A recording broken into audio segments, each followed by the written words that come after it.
Hello, my name is Kevin Baker. I'm the Director of Digital Forensics for Marcum Technology, and I thought it'd be useful to record some short videos covering some of the topics that I frequently get questions about. So, today I'd like to start with password security.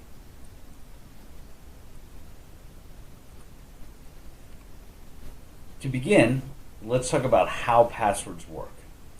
When you enter a password for a website or an account, what happens is that password gets hashed, which is a mathematical function that creates a unique value based on the data that's fed in. So this password hashing algorithm takes your password and makes a fingerprint of it, a unique key. That hash is what's stored in user databases, not your actual password, but the hash of your password. The hashing function is one way, meaning that you can't recover your password from the hash of your password. It's like a fingerprint. You can't recover somebody based on their fingerprint. You can only compare their fingerprint to some other fingerprint of theirs. When you log in, that hash is what's sent over the network. Your password is never sent, which is much more secure. If your password was sent in plain text when you logged into a website, there's a much greater chance that it could be captured and then, once it was compromised, used in other locations. So it's much more secure to send just the password hash and compare it to the hash that's stored in the user database. Here are some examples of what password hashes look like. All of these are for the password 123. Over time, password hashing algorithms have gotten more secure by producing a larger hash value, a hash value with a higher number of bits. So if you look, we start with MD5, which is 128-bit.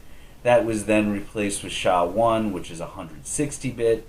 More recently, SHA-2, which is a variable bit rate, has been used. SHA-2 256 is 256 bits, as the name implies. And then SHA-2 512 uses 512 bits.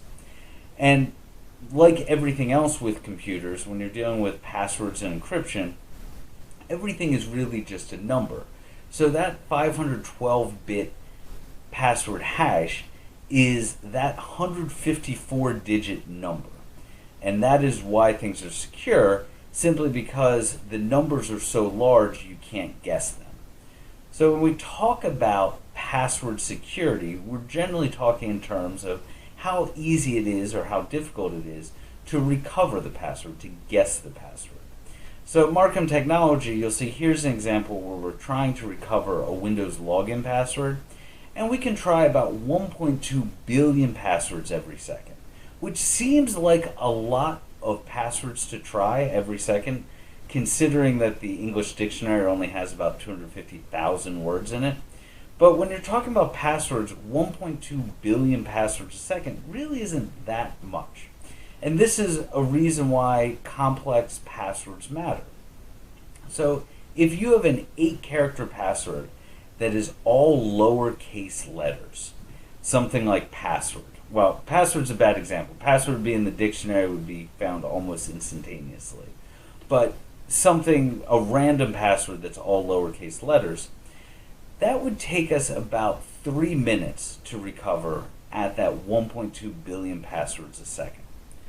But if you have that same 8-character password, but it's a complex password, meaning it uses uppercase, lowercase, letters, and also symbols and numbers, all of a sudden that same 8-character password would take us 122 days to recover, to try every possibility using that 1.2 billion password as second example.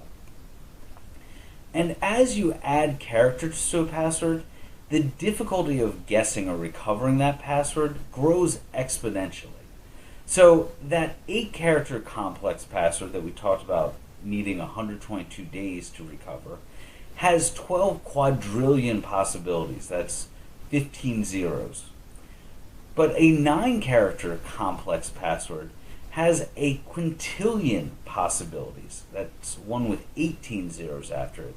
And that password would take 34 years. So just by adding one character to the password, you've increased the difficulty substantially. And no discussion about password security would be complete without talking about why we attack passwords and not the actual encryption or those password hashes. And the reason is the actual underlying encryption is so strong that you can't brute force it. You can't just guess what the encryption key or that password hash may be. So SHA-1, which is now a slightly older hashing algorithm, is 160 bits. There are 1 with 48 zero possibilities. That's a lot of possibilities, a number that doesn't have a name.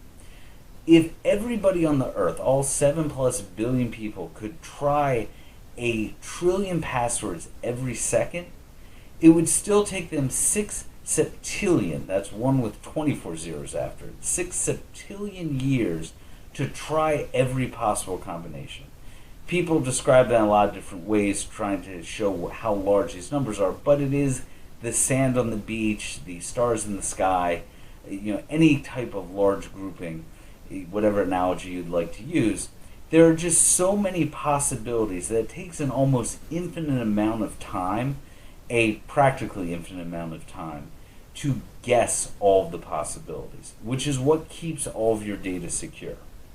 So just a few tips on passwords. 1, it is critical that you never reuse a password for your email accounts or corporate system. Any of those accounts should have complex passwords that are unique, that aren't used anyplace else. And the reason is, if your password is compromised from a different website, or you click on a phishing link and accidentally log in to FedEx because there was an email that your FedEx package was delayed, and then an attacker has that password, if you've reused that same password on email systems, the first thing hackers try to do is they take that password that's been compromised and they try your Gmail and your Comcast and your Verizon and AOL, your different email accounts, to see if you're using the same password. And if you are, they then have access to your email, which likely has a lot of sensitive information. That also gives them the ability to send password resets from other accounts to your email and reset your password. There are systems in place that do this automatically, that can compromise your email account, then compromise bank sites, and then use those compromised accounts to transfer money very quickly, in a matter of minutes. So it's important that you never reuse those passwords. You should always try to use complex passwords and phrases. You should use a unique password for each website. I know that is very difficult to do. You can try to put together some sort of password scheme where you add numbers or letters or add something to do with each account to your password. But if that isn't practical, another option is to use a password manager.